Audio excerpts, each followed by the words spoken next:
d'avoir rejoint aujourd'hui pour notre magazine du mois de novembre. On se trouve à la salle Omnisport d'Herculine et vous êtes coutumier du fait pour m'accompagner aujourd'hui, mesdames et messieurs. On peut applaudir Kenny. Ça va super bien et toi? Eh bien moi aussi je vais super bien et pour aujourd'hui on vous a organisé plein de surprises. Alors pour cette émission voici le sommaire. On va commencer par accueillir Benoît en invité du mois qui viendra nous parler de l'étoile grâce à notre commune sportive d'Herculine. On enchaînera ensuite sur le quiz qui parlera justement de cette fameuse étoile ainsi que d'autres choses au niveau sportif qui se passent aux alentours. Ensuite, nous avec un Le saviez-vous sur le ping-pong. On enchaîne avec la Minute Nature où Maxime viendra nous parler de quelque chose. Et aujourd'hui, on n'a pas un, mais deux instants fait braise. Pour le premier instant fait braise, il y aura Stéphanie Marin qui viendra nous parler de ses petits cochons d'Inde. Et ensuite, il y aura Sylvie Cardella qui viendra nous parler de son refuge Nature Horse qui se trouve à la ferme de la Ture à Sambre-sur-Sambre. Ensuite, il y aura la Minute Culture qui est par rapport au 11 novembre, excuse-moi. On enchaîne ensuite avec la Wesh rubrique où on parlera de harcèlement et enfin la conclusion de cette émission. Alors c'est quand même, on est bien chargé pour cette émission. Ouais, un super programme. Mais voilà, avant de passer dans notre studio pour commencer l'émission, on voulait vous parler un petit peu de la formule qui vous est proposée aujourd'hui. On a décidé de revoir un petit peu le concept de l'émission pour rendre le tout plus dynamique et avoir plus d'interaction avec vous. On vous a aussi préparé quelques petites surprises. Restez bien jusqu'à la fin de l'émission, on vous en dira un peu plus à ce moment-là. Allons-y alors. C'est parti.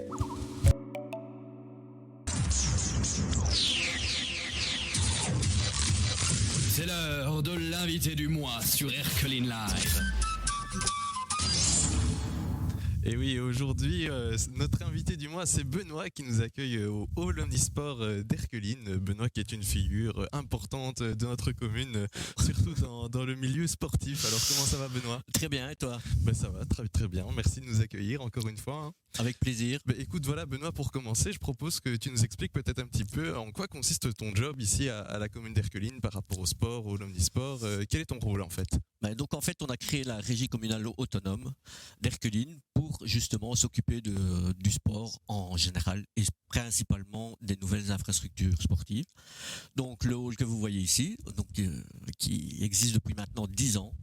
Et donc là, moi je suis là aussi depuis 10 ans donc pour s'occuper de toute l'infra. On a également participé, on a fait un nouveau projet avec la nouvelle salle, la salle Notre-Dame, qui accueille la danse et le tennis de table. Donc là, qui sont vraiment une salle toute spécifique pour ces deux disciplines. Contrairement au Omnisport où là, on accueille un peu toutes les disciplines, les écoles, les jeunes, les vieux, tout le monde. La personne à mobilité réduite également. On a pas mal de cours qui se donnent aussi pour ça. Tous les sports d'équipe, bien évidemment. Donc voilà. Et donc moi, je suis directeur de la régie. Donc je gère un peu tout le travail au quotidien, l'organisation des stages, les journées portes ouvertes, les plannings des clubs, la cafétéria, les commandes, etc. quoi. Ouais, c'est ça. Un gros boulot. Un gros boulot. Ce qui fait que c'est multifonction. Toi qui chapeaute un petit peu tout ce qui se passe dans le Omnisport. Et justement, il y a différentes activités sportives qui s'y passent. Est-ce que tu saurais peut-être nous en dire 2-3 qui te viennent en tête, justement pour dire à quel point notre commune est vaste en activité. Oui, c'est ça, une grosse variété d'activités sont proposées au final. Oui, et globalement, ici, on accueille plus de 1000 personnes, 1000 pratiquants par semaine. Dans l'autre salle, on est passé 300, puisque l'école de danse, c'est une grosse école. Donc, il y a des cours tous les jours, il y a des entraînements aussi, tennis de table tous les jours. Il y a de la compétition aussi. L'école de danse qui normalement devrait pouvoir refaire son gala de danse cette année-ci. On croise les doigts pour eux. Et donc ici, nous on a en championnat, on a 2 clubs de mini-foot qui jouent tous les vendredis en alternance. On a le basket qui joue également en championnat, donc avec toutes les équipes de jeunes, de seniors, etc. Et on a aussi le volley qui joue lui aussi en championnat. Ouais. À côté de ça, on accueille des sports individuels. On va accueillir ici, à partir de mercredi, l'école de tennis du domaine qui vient faire des entraînements pour les jeunes. Vu le mauvais temps, donc comme ça ils peuvent en faire toute l'année. On a du badminton aussi 2 fois semaine. On a également l'école de judo qui vient de fêter ses 50 ans ici mardi. Mais tu fais bien de le dire, on en parlera justement Voilà. dans une capsule suivante, donc restez bien avec nous pour entendre parler du judo. Et donc on a aussi les cours de Zumba, des choses comme ça. On a aussi Neosport qui vient dans l'autre salle pour le stretching pour les seniors. Donc voilà, on a vraiment une offre diversifiée. On a également l'AMO du Dijon qui vient aussi avec ses jeunes le jeudi pour faire une activité mini-foot également. Ouais, c'est ça, il y en a vraiment pour tous les goûts, de Il y a 7 à 77 ans. Et plus. Mais écoute, justement, on va aussi en parler après. La commune a récemment décroché sa première étoile sportive, donc c'est quand même un gage de qualité dans l'entraînement fourni par les différents clubs de notre commune. On voit pas mal d'organisations et de clubs qui jouent maintenant dans les championnats officiels avec un assez bon classement. Quel est ton regard par rapport à tout ça? L'évolution doit être plutôt avoir une tendance positive. Oui, tout à fait. Donc, quand on a rentré le dossier, nous, c'était la première fois qu'on participait, donc on était entre guillemets dans l'inconnu. Et donc, quand on a reçu le courrier officiel nous disant qu'on avait obtenu notre première étoile, c'est une certaine fierté, en sachant que ça couvre un peu aussi la politique générale du sport. Donc, pour la commune, c'était très important. C'est aussi des investissements qui rapportent, parce que forcément, là, quand on a des nouvelles infrastructures comme on a, ça donne aussi envie et on donne les moyens au club d'avoir de belles infras. Donc forcément, ça doit attirer aussi les jeunes, et donc ça fait aussi partie de notre boulot. Et cette reconnaissance, c'est un peu le travail qu'on accomplit tous les jours qui finalement est récompensé, quoi. Ouais, tout à fait. C'est vraiment super beau. Mais justement, juste après ça, on va enchaîner après avec la capsule, la rubrique de l'équipe, où il y aura un léger quiz. Si jamais tu peux rester pour essayer de répondre aux questions. Comme ici on a un expert, je suis sûr que mes questions vont se faire annihiler. C'est l'heure de la chronique libre de Fabien et Kenny, présentée par eux-mêmes sur Erkeline Live. Et pour cette chronique libre, je vous ai préparé un petit quiz inspiré par le sport, par la commune sportive. Et ce qui fait que je ne vais pas vous faire attendre plus longtemps, nous allons commencer tout de suite. Allez, c'est parti. Erkeline Étoilée et la ministre des Sports a informé notre commune que compte tenu de sa politique sportive en faveur de toutes et tous, Erkeline décrochait sa première étoile pour les 3 prochaines années. Mais Erkeline, elle a été primée pour quoi exactement? A. La valorisation de ses équipes. B. L'accessibilité à l'ensemble des citoyens. C. Ses infrastructures intérieures et extérieures. D. La diversité des activités. Ou E. Toutes les raisons nommées. Alors, Moi, j'aurais dit eux. E. On dit E. Bon, allez, je valide Le E. Eh bien, effectivement, vous avez tous raison, c'est pour toutes les raisons nommées, parce que oui, on a la valorisation des équipes, l'accessibilité à l'ensemble des citoyens. Il suffit de rejoindre la plateforme, par exemple, de la commune d'Erkeline sur Internet, où on peut facilement retrouver tous les sports qui sont accessibles avec les contacts, email, téléphone, les infrastructures intérieures-extérieures. Je veux dire, est-ce que j'ai vraiment besoin de donner un exemple? Et la diversité des activités sportives, on en parlera juste après. En parlant de ça, il y a une grande diversité des activités sportives, ce qui fait que à la base je comptais poser la question quel justement club sportif existe, mais c'était très dur. Donc quel club sportif n'existe pas dans notre commune? A. Le yoga. B. Le ping-pong. C. La danse. Ou D. Le curling. Sans hésitation, le curling. Ah, tu es sûr? Oui. Tout le monde dit le curling. Je serais déjà inscrit aussi. Ah bah oui, le curling. Ah bah, mais justement, effectivement, c'est ça. Mais est-ce que vous savez ce que c'est le curling exactement, au moins? Oui. C'est ce sport où on fait glisser des poids sur de la glace pour essayer de rejoindre une cible. C'est ça. Essayez de le mettre. J'ai pas les règles exactes du sport en tête. C'est ça. Mais... Il faut essayer de le ramener donc au centre d'un cercle qui s'appelle la maison. Et oui, souvent moi ce que je retiens de ce sport, c'est la personne avec le balai justement qui gratte derrière. Est-ce que tu sais pourquoi elle gratte derrière en fait? J'imagine que c'est peut-être pour ralentir le poids sur la glace. En fait, c'est l'inverse. Ah, c'est pour accélérer. C'est pour justement pour qu'il ne ralentisse pour que pas. ça fuse peut-être. C'est ça.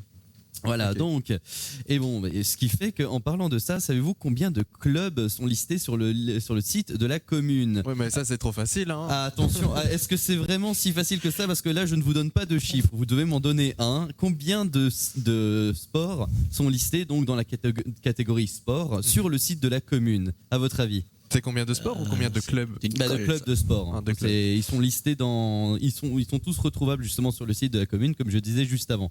Combien, à ton avis, Fabien? Une fourchette peut-être. Allez, une louche. 60. 60. Alors, Caro, t'as une idée? Pascal, attention, pas le droit de vérifier, hein. Vous sortez pas vos téléphones, je vous regarde absolument tous. Dans les alentours de 40. Moi, je dirais plus dans soixantaine. Soixantaine. Eh bien, il y en a 37. Oh là, quelle déception. Bah non, c'est quand même énorme. Quand même, ça passe par le club de country dance, de pelote, d'as du volant ou encore de la pêche. Comme dit précédemment, ce n'est pas les activités sportives régulières qui manquent dans notre commune. Et certains clubs existent depuis plus longtemps que d'autres, mais quel club sportif a fêté ses 50 ans ce vendredi 12 novembre? Est-ce que c'est le club de foot, le club de judo, le club de yoga ou le club de pelote? Alors, je veux dire, Benoît l'a dit juste avant, alors si vous vous trompez, c'est quand même une sacrée honte. Alors, Fabien, est-ce que tu t'en rappelles tout de même? Oui, bah, le curling du coup. Exactement. Mais ça, vous ne répondez pas. Benoît. Voyons, Bah oui, Ludo. C'est évident. En plus, c'est évident, c'est évident. mis ici. On voit donc ici, c'est effectivement le judo. Et Monsieur Soleil qui a fêté ses 80 ans, 80 Monsieur Soleil. oui, oui. justement. Mais avec cela, ils ont eu... Récemment, on peut lui souhaiter un bon anniversaire s'il nous regarde. Bah oui, bon anniversaire, Monsieur Soleil, enseignant justement de l'école de judo d'Herculine. Et avec cela, ils ont eu leur titre de Royal Judo Herculine, justement. Nous avons pu avoir un beau discours de la part de Monsieur Soleil, donc l'enseignant de judo, ainsi que de notre bourgmestre David Lavaux. Et je vous propose d'écouter ça tout de suite. Allez, c'est parti. Le club a été fondé en novembre 71 et a fonctionné sans interruption jusqu'à ce jour. Fin janvier 2008, nous avons été obligés d'émigrer vers l'ancienne gare d'Herculine, où nous sommes restés quelques années. Puis, suite à la construction de ce complexe ici sportif, nous nous sommes installés dans de bien meilleures conditions. Pas mal de judokas ont été formés au club, que ce soit en interne ou en externe. Et grâce à une équipe soudée, nous avons pu poursuivre nos activités. Notre but est de continuer à former des jeunes, étoffer nos cadres et promouvoir le sport au sein de l'entité. Merci à tous ceux qui m'ont soutenu pendant de nombreuses années. Merci de votre attention.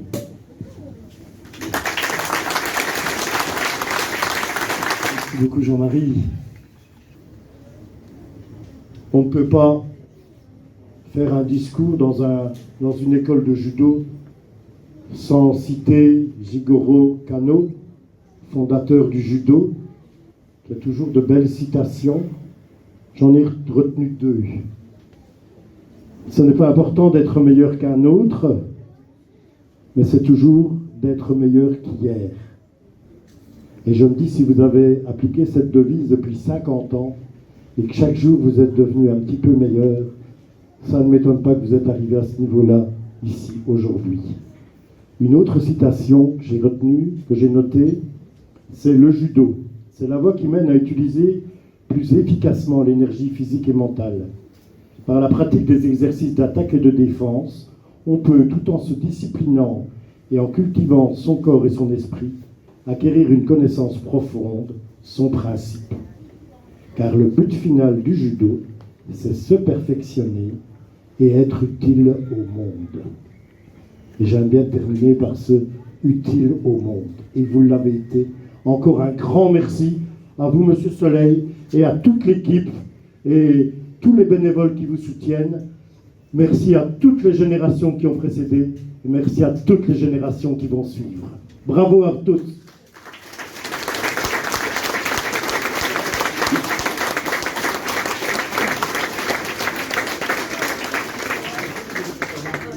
Donc Monsieur Soleil, Franz, depuis quand est-ce que vous faites du judo et quel est votre dan? Alors, je fais du judo depuis l'âge de 16 ans.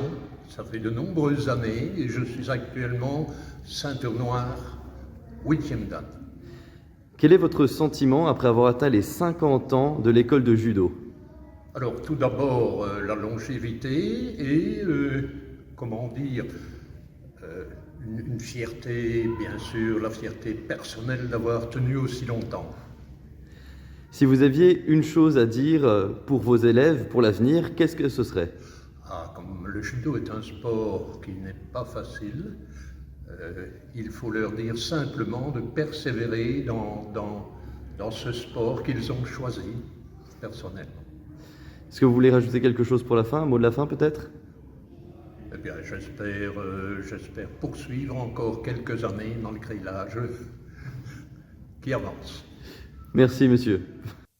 Très sympa cette capsule, hein, Kenny. Encore félicitations donc au club de judo. On voyait vraiment qu'il y avait de l'émotion dans leur discours. Hein. Ça devait être un moment vraiment important et historique pour eux. Donc voilà, encore toutes les félicitations de la part du Herculine Live. Ouais, ça. Et en plus, ils ont bien précisé dans ce discours les différentes dates importantes. Donc il y avait la compétition, le tournoi, c'est pour le... Ah, j'ai un trou. Excuse-moi. Championnat de Belgique. Le championnat de Belgique. Le 1er mai. Le 1er mai, merci de me le rappeler. Un expert avec j'ai eu un trou pendant 2 secondes. Bien, merci encore en tout cas de nous recevoir ici. Avec plaisir. On va pouvoir enchaîner l'émission. Et ben, qu'est-ce qu'on peut souhaiter pour le futur du sport Herculine? Une 2e étoile bientôt à venir? Voilà, bon, on va travailler dessus puisque maintenant on a quand même 2 ans encore devant nous. Donc le but c'est d'arriver à la 2e étoile. Il nous manque 6%, donc 6 petits pourcents. Il y a moyen de les avoir et gagner quelques points pour avoir cette 2e étoile qui ferait plaisir aussi. Voilà, c'est super. Merci de nous avoir accueillis. On te souhaite un bon dimanche et à bientôt, hein, on espère. Bon dimanche également.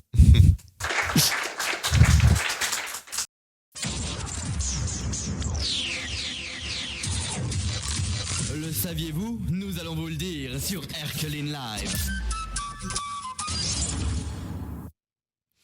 Et oui, donc on enchaîne maintenant sur notre rubrique Le saviez-vous? On reste dans le thème du sport. Hein. On en parlait d'ailleurs un petit peu avec Benoît tout à l'heure en rapport avec l'étoile sportive. À Herculine, dans la commune, on possède plusieurs clubs de ping-pong ou de tennis de table, hein, comme disent les puristes. Et ici, notamment à Herculine, le 11 novembre, il y avait un tournoi de double au ping-pong ou au tennis de table. Bon, je vais dire ping-pong hein, parce que ce sera quand même plus simple dans, je pense, la culture de tout le monde. Ping-pong est plus ancré. Donc voilà, il y avait un tournoi de double avec des règles un peu particulières. C'est un tournoi qui est organisé depuis de très nombreuses années. C'est un peu une tradition ici à Herculine. Et pour l'occasion, je suis allé sur place tourner une petite capsule. Je propose qu'on regarde et qu'on en discute après. Mais regardons ça.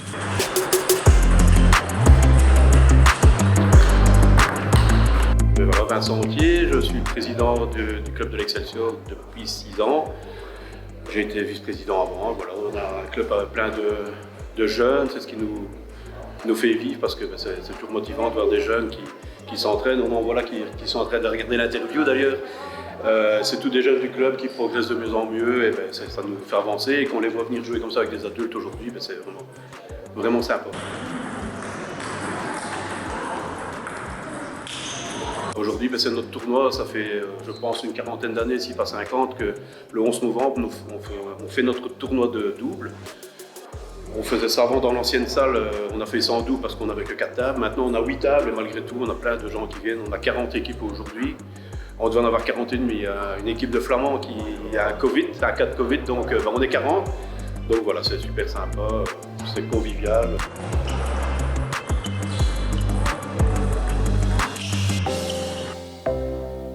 On va gagner facilement le tournoi. On va aller chercher l'enveloppe, hein, c'est l'objectif. Alors, par rapport au simple, donc ce qui change beaucoup, c'est le service. On est obligé de servir uniquement dans la diagonale coup droit, donc il faut un petit peu s'adapter. Ce qui change aussi, c'est que contrairement au tennis, on doit toucher la balle chacun son tour, donc on ne peut pas la toucher quand on veut, quand on est bien placé. Donc il faut bien se coordonner avec son équipier. Et voilà, sinon c'est de manière classique. 3-7 de 11 points. Voilà. Oui, je voulais juste ajouter qu'en fonction des différences de niveau, donc des différences de classement, il y a des points de handicap qui sont mis aux équipes plus faibles en fonction des équipes. Pour mettre tout le monde sur le même, pour payer l'égalité. Merci beaucoup et bon tournoi. Merci à vous.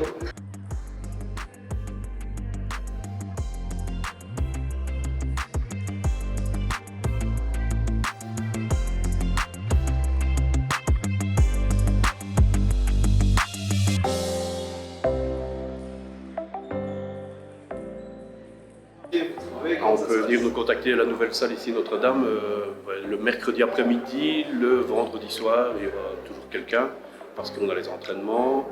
Et bon, vous pouvez vous regarder sur tous les sites, il y a des personnes de contact pour nous contacter par téléphone, par mail, etc. Ok, super. Allez, dernière question. Tu joues aujourd'hui? Tu participes au tournoi? Je joue, oui. Et alors, pronostic, tu penses Pour l'instant, je pense qu'on passe déjà le premier tour. On gagne 3 matchs sur 3, donc pour l'instant tout va bien. Après, les costauds vont arriver, donc là, nous on ira boire un coup et on sera plus fort là. Super, un grand merci. Voilà, merci aussi à vous. En tout cas, c'était très chouette, une très jolie capsule. Ouais. Et toi, tu as déjà eu l'occasion de jouer un peu au ping-pong Jouer au ping-pong, oui, avec des amis. Je me suis fait éclater comme jamais. Parce que j'ai déjà fait un tout petit peu de tennis, mais c'était en cours de gym en secondaire. Et j'ai tendance à frapper trop fort la balle. Alors je te dis pas quand c'est du ping-pong. Mais moi, je joue pas un ping-pong en fait. Moi, je joue au tennis, mais avec le Des ping-pong. boulets de canon. Je vais tirer la balle là-bas. Je n'ai aucun contrôle de ma force à ce niveau-là. C'est absolument horrible. Oh bah parfait. Si on organise un tournoi de ping-pong spécial Herculine Live, je sais que je dois pas tenir avec toi. Saleté, va. Bon, voilà. Je propose que sur ces belles paroles, qu'on enchaîne. C'est parti. Allez, on continue. La rubrique qui sent bon, l'instant fait braise sur Herculine Live.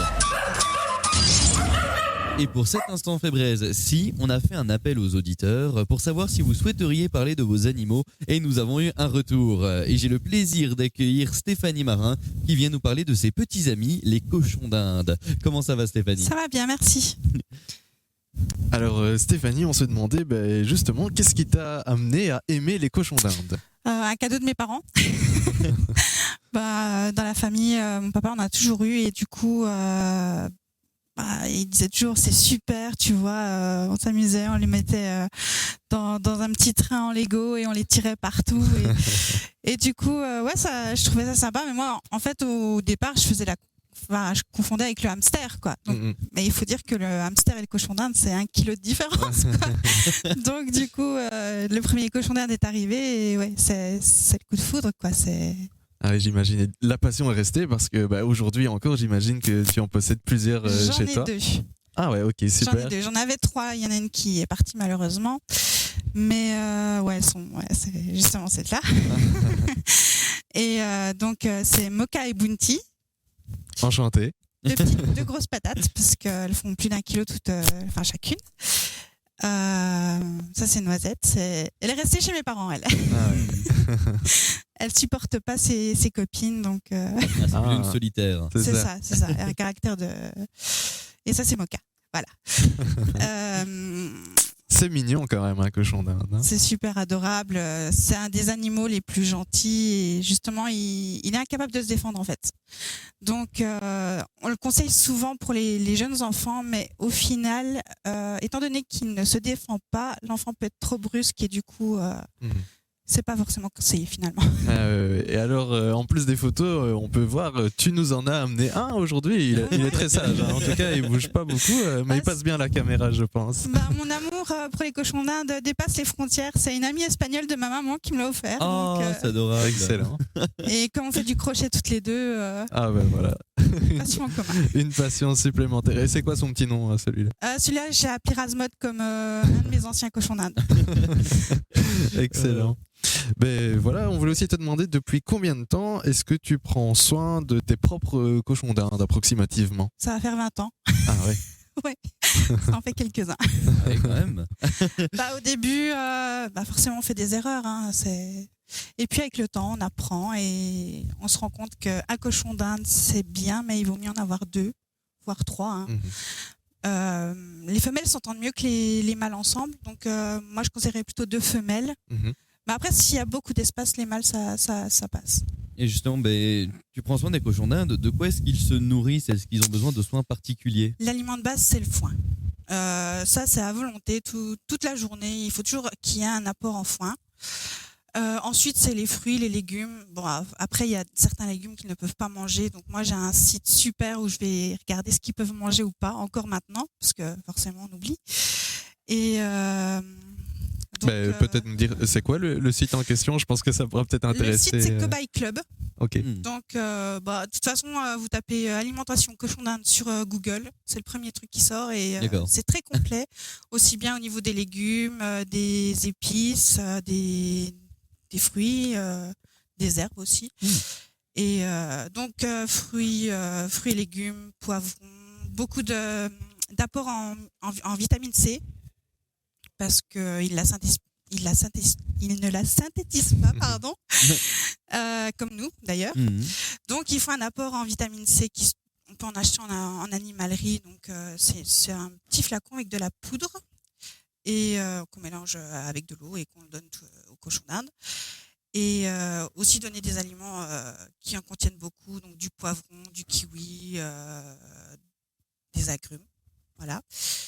Et sinon l'été, les mettre dehors si on a un jardin, leur donner de l'herbe, des pissenlits, ça ils adorent. Ah mais c'est génial. Et est-ce qu'il y a un cochon d'Inde qui t'a particulièrement marqué ? Non, c'est difficile à... ils m'ont tous marqué, hein, forcément, mais celle qui nous a quittés récemment, elle était malade depuis toute petite, en fait. Mais elle était tellement forte en même temps que ça pousse à l'admiration, parce que c'était elle la chef, en fait. Celle qui commandait. Et sinon, j'en ai une qui est pickpocket. Ah bon? Ouais, celle qui est chez mes parents, elle est pickpocket. Donc, si vous vous asseyez sur le canapé et que vous avez une poche qui traîne, elle va aller dans la poche, elle va tirer ce qui est dedans. Une bonne façon de perdre ses clés. Ouais, comme quoi, on aura aujourd'hui appris qu'il existe des cochons d'Inde kleptomanes. Excellent. Écoute, voilà, merci en tout cas d'être venu aujourd'hui nous partager ta passion pour les cochons d'Inde. Je pense que c'est des petits animaux qui pourront séduire un grand nombre de nos auditeurs. Et voilà, je te laisse le mot de la fin. Oui, pensez toujours que c'est un animal qui vit quand même 8 ans, voire 10. Donc, réfléchir avant de l'adopter, parce que forcément, on va l'offrir à un enfant qui va se dire chouette, j'ai un petit copain, mais il va falloir penser aux années d'après. Parce que parfois, forcément, ils sont comme nous, ils vieillissent, ils sont malades et il faut s'en occuper beaucoup plus. Donc, toujours réfléchir, comme pour tous les animaux d'ailleurs, parce qu'il y en a trop dans les refuges, il y en a trop partout qui sont malheureux. Donc, bien réfléchir à ça. Ouais. Et je te remercie Stéphanie pour ce doux mot de la fin. Merci d'être venue partager ta passion pour les cochons d'Inde. Et si vous aussi vous voulez partager votre passion pour l'animal que vous préférez, n'hésitez pas à venir nous contacter sur le Facebook à Erkeline Live. On attend vos messages en privé, on attend vos commentaires, on vous écoute, on vous lit. Cette émission est la vôtre. On compte sur vous. Merci encore. Bravo.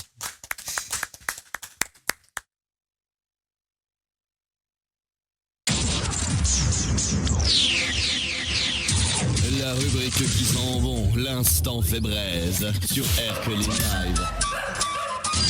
Et pour cet instant fait braise, on va accueillir aujourd'hui Sylvie Cardella qui vient nous parler de son refuge Nature Horse qui va ouvrir prochainement ses portes à la ferme de la Ture à Solre-sur-Sambre. Bonjour Sylvie, comment est-ce que ça va? Bonjour, ça va bien, merci, bonjour. Alors dans un premier temps, d'où vient ton amour pour les animaux? Mais je vais dire que je suis née avec. Il faut dire que y a un animal qui traîne quelque part, c'est toujours pour moi. Au grand malheur de mes parents, même quand j'étais petite, j'ai ramené tous les chatons qui traînaient partout. Donc voilà. Ouais, c'était vraiment instinctif, tu allais soigner les animaux blessés comme autant que tu le pouvais. Tout à fait, que ce soit le chaton, que ce soit le petit hérisson, mais c'était toujours moi. Bon voilà, si tu viens aujourd'hui, c'est notamment pour parler de l'ouverture de ton refuge. Alors, comment ça s'est passé? Quelles ont été les démarches que tu as dû mettre en place? Et est-ce que tu as rencontré des difficultés particulières? Alors la plus grosse difficulté quand on ouvre un refuge, je pense, c'est d'avoir le logement adéquat. Parce que si on n'a pas son propre terrain, quand on arrive en fait sur place, les propriétaires trouvent ça toujours génial qu'on va installer un refuge, mais ils ne se rendent pas compte de la quantité d'animaux, des dégâts dans les prairies, etc. que ça peut faire. Surtout que moi, mes animaux, c'est surtout des chevaux, donc il y a quand même 40 chevaux au refuge. Donc du coup, voilà, si les prairies ne sont pas conséquentes en surface, ça fait de la boue, hein. Il n'y a rien à faire. Donc même si on entretient, qu'on ressème et qu'on herse, il n'y a rien à faire. Voilà, on voit quand même les stigmates de l'hiver, il n'y a rien à faire. Donc ça, c'est vraiment la priorité, je pense, quand on veut ouvrir son refuge, c'est d'avoir son propre logement. D'où le refuge à la Ture, c'est-à-dire que on a signé notre compromis d'achat parce que ça fait maintenant 6 ans que j'ai ouvert le refuge et en 6 ans, on a dû malheureusement déménager plusieurs fois. Donc stop, voilà. Parce que le travail est déjà conséquent de s'occuper des animaux. Donc si en plus on doit s'amuser à déménager tous les 2 ans ou tous les ans, non, ça va, c'est bon. Donc voilà, vous êtes maintenant installé pour de bon à Solre-sur-Sambre. Bienvenue. Merci. Bon, et justement, tu nous parlais donc des chevaux. Apparemment, c'est les animaux qui sont le plus présents sur le refuge, mais ça veut dire qu'il y en a d'autres. Quelles sont les espèces desquelles tu prends soin? Alors, ils sont nombreux. En fait, au départ, donc moi, j'ai lancé d'abord le refuge pour les chevaux dans un premier temps parce que c'était mon animal fétiche, on va dire comme ça. C'est celui que j'apprécie le plus et dont je sais le mieux m'occuper.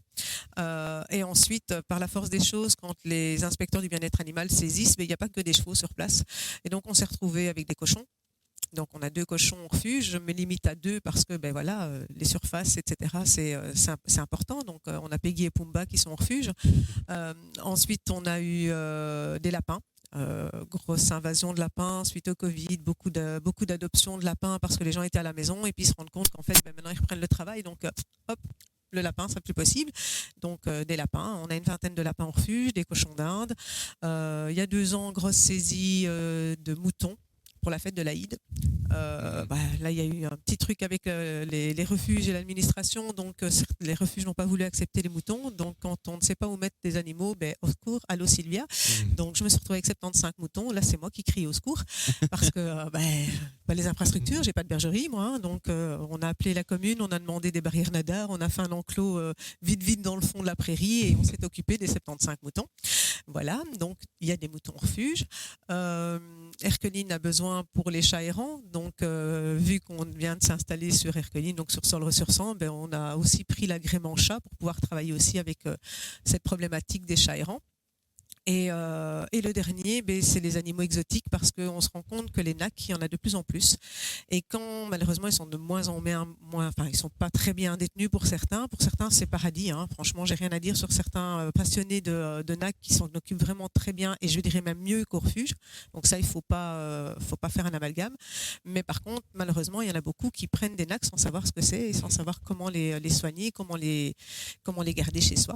Donc voilà. Donc on a ouvert aussi aux animaux exotiques, les volailles évidemment. Il y a aussi, parce que d'office, il y a toujours des volailles quelque part. Je pense que j'ai oublié personne. Donc voilà, on a vraiment un large... Ah si, il y avait beaucoup. Et en parlant de ça, j'ai eu l'occasion d'avoir une petite visite guidée de la ferme de la Ture et comme on en a discuté, il y a beaucoup de travaux à faire. Mais il y a déjà pas mal d'avancements. Comme vous avez pu le voir sur les images qui sont passées précédemment, on a vu un énorme trou qui a été ensuite rebouché pour permettre aux chevaux d'avoir un grand espace pour une stabulation. Et quels autres projets as-tu d'un point de vue infrastructure ? Alors, il faut savoir que le refuge Naturorse, s'il s'appelle Naturorse, c'est parce que j'essaye de remettre au naturel un maximum les chevaux, mais tous les animaux aussi. Donc là, on est en train de nettoyer l'ancienne maternité des porcs, qui s'était complètement effondrée. Donc toutes les toitures étaient par terre. Enfin voilà. Donc on est en train de préparer cet espace-là pour les rongeurs. Donc toute la maternité porc sera que pour les rongeurs. Ensuite, on doit préparer le terrain pour les moutons parce que ce sera une grande prairie qui est déjà entourée partiellement de murs, qu'il va falloir reclôturer à certains endroits où le mur s'est effondré, leur faire la bergerie pour qu'eux aussi aient un grand espace. La cafétéria, parce qu'il faut quand même accueillir le public pour pouvoir présenter ce qu'on fait et surtout faire des événements de façon à pouvoir rentrer des fonds parce que malheureusement, on n'a pas de subsides. On n'est pas toujours bien aidé, je vais dire, au niveau de la région. Donc, il faut avoir des idées. Donc, pour le moment, on vend des galettes et des truffes. Voilà, Halloween, c'était des cookies araignées. Enfin, voilà, on essaie toujours d'avoir des petites idées pour faire rentrer des fonds. Et donc là, il faut faire la cafétéria parce que on a décidé de faire l'ouverture. Donc, pour le moment, le refuge est fermé temporairement au public et on réouvre bientôt. Donc, du coup, voilà, il y a la cafétéria à faire. On a une partie du sol à casser avec marteau-pic, etc. Voilà. Justement, tu nous parlais de l'ouverture. Est-ce que tu as déjà une date de fixée pour l'ouverture ou approximativement une idée On a lancé la date d'ouverture. On fait la grande réouverture et en même temps un marché de Noël le 18 et le 19 décembre. Donc voilà, ça ce sont les 2 grands jours. Donc il nous reste un mois pour faire la cafétéria.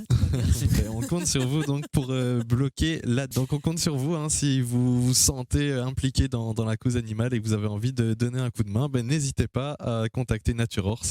Je pense que votre aide sera la bienvenue. Écoute, voilà, merci. Est-ce que tu as un petit mot à rajouter pour conclure cette interview ? Mais j'espère que vous allez venir nombreux au marché de Noël et vous serez présents aussi. On n'y manquera pas. On viendra filmer une petite capsule justement pour voir comment ça se passe et comment va l'évolution. Super. Et il y aura des très très très nombreuses surprises ce jour-là. Donc n'hésitez pas. Justement pour te rejoindre, je pense par contre qu'on n'en a pas parlé, mais il se situe où exactement le refuge ? L'ancienne abbaye de la Ture. Je ne sais pas si vous voyez, donc c'est la rue de Bercilly. Donc on a repris la ferme de la Ture et les vestiges de l'abbaye. Donc on va essayer de remettre en ordre parce qu'il n'y a rien à faire, c'est un fameux patrimoine, donc ce serait dommage de le perdre.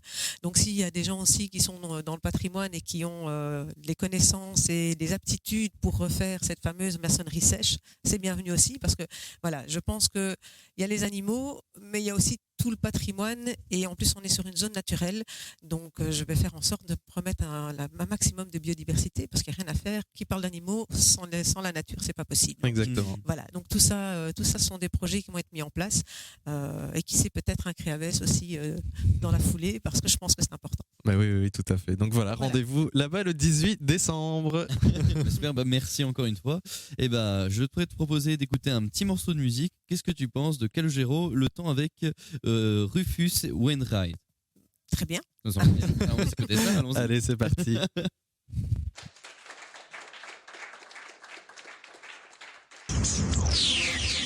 Nous sommes entre personnes cultivées tout de suite sur Erkeline Live dans la Minute Culture.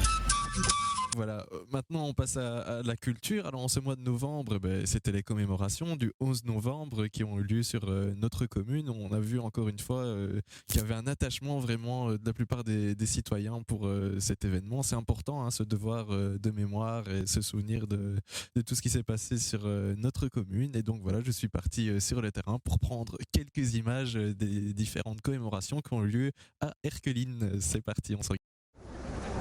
Appel aux morts, combattants et déportés 1914-1918. Absil Jules. Mort pour la Belgique. Mort pour la Belgique. Mort pour la Belgique.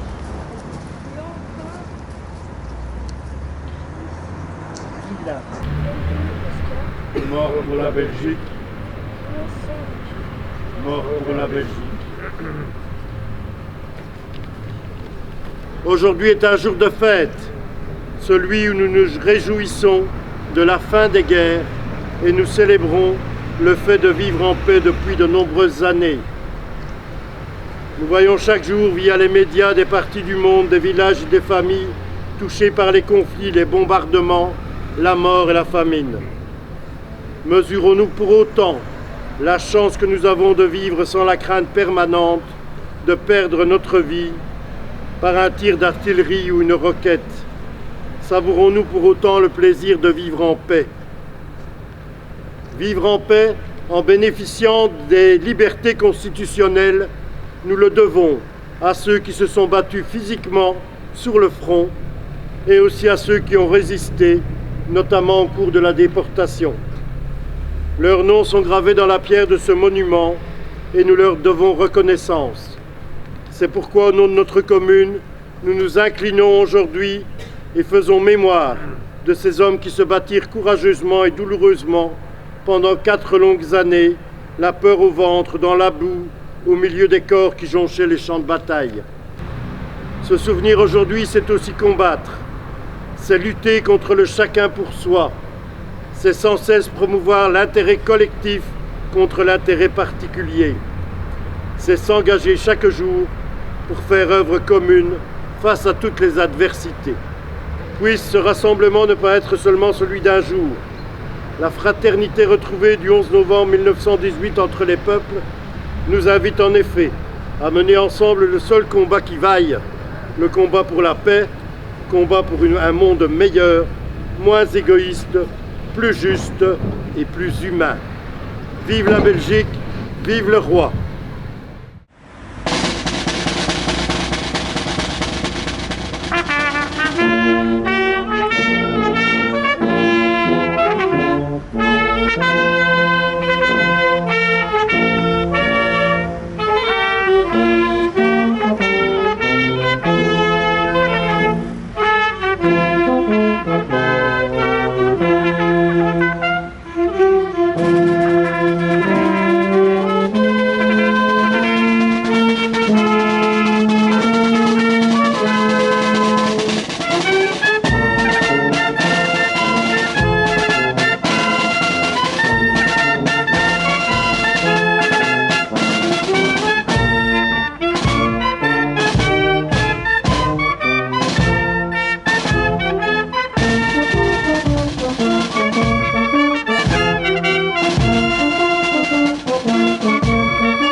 allons demander aux conseillers, jeunes conseillers, de déposer la gerbe.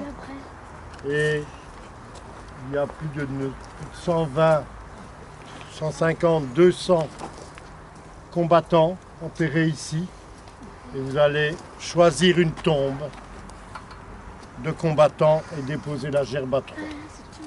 Vous y allez, faites le choix.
De ce qui s'est passé sur notre commune en ce 11 novembre. Un événement rempli d'émotions, justement avec, comme tu l'as dit, ce devoir de mémoire. On a pu entendre en plus la Brabançonne, l'hymne national belge. Oui, tout à fait. C'est avec justement aussi le discours de David, qui était notre bon maître, qui était absolument très poignant, était vraiment très chouette. Oui, c'est ça.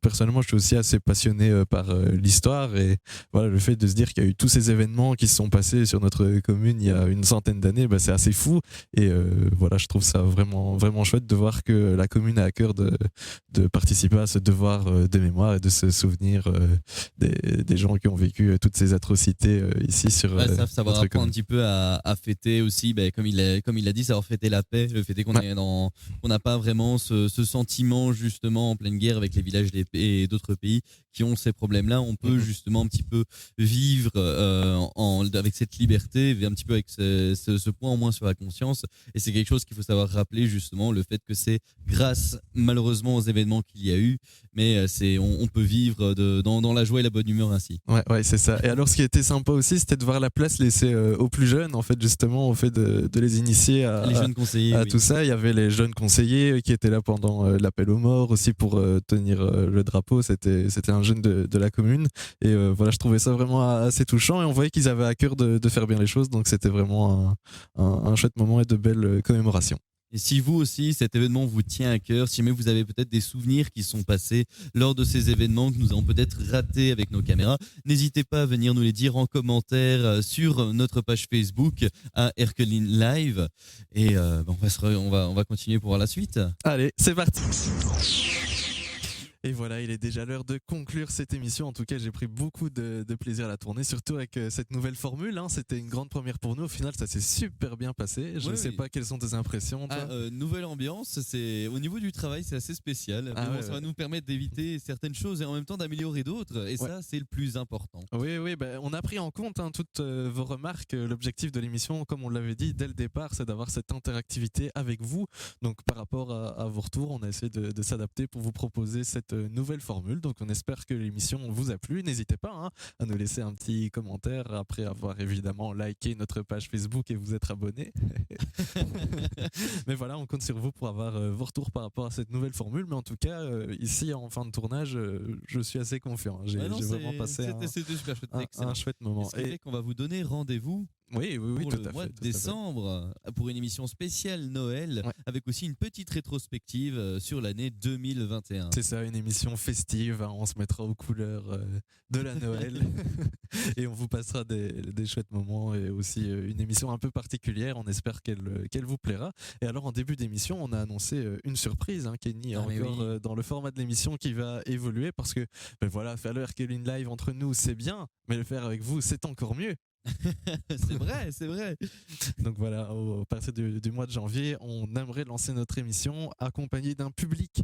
Donc on fera un appel à vous, suivez-nous bien sur la page Facebook, on mettra toutes les infos en temps voulu. Mais voilà, si vous êtes intéressé et que vous avez envie de venir assister à notre émission en direct, ben voilà, on se fera un plaisir de vous accueillir. On espère que vous viendrez nombreux, toute l'équipe a hâte de vous voir.